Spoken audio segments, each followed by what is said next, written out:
Beverly Briscoe, president of the class of 1960 Alumni Association of David T. Howard High School, where Charles was one of my classmates. Charles was blessed to be one in the category of students the teachers selected to give extra care, nurturing, encouragement. But Charles really didn't need that.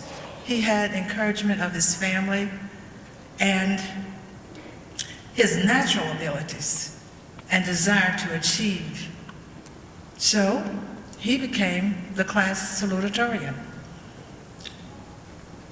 We thought of Charles as reserved, somewhat quiet,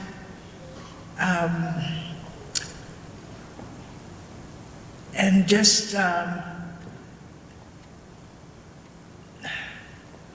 forgive me, but he was an outstanding scholar. We viewed him as low-key, reserved, and all-around good guy.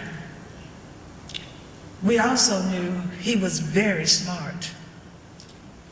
Charles and I knew each other, but we didn't become friends until we both joined the Alumni Association many, many years later.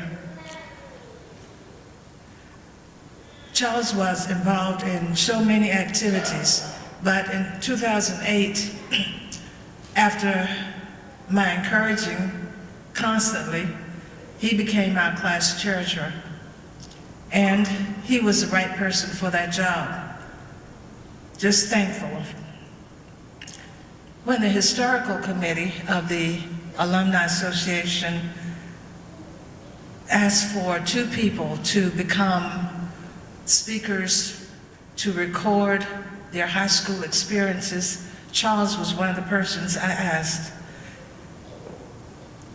Both of them did excellent jobs. Another thing Charles was noted for was making extremely delicious coconut ice cream.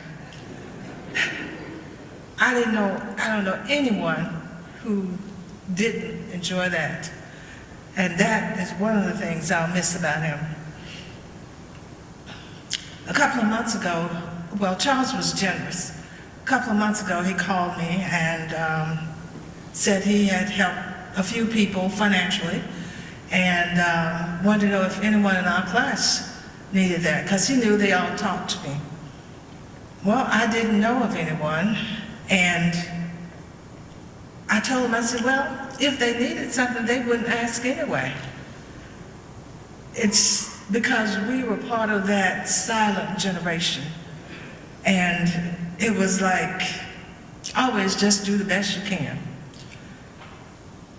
But about 2 weeks later, I received a call from that person that I had suggested and thanking me because Charles had gifted them.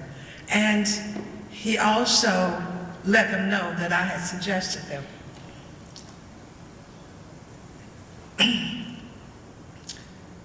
There are many people who have restlessness in their soul to make a change.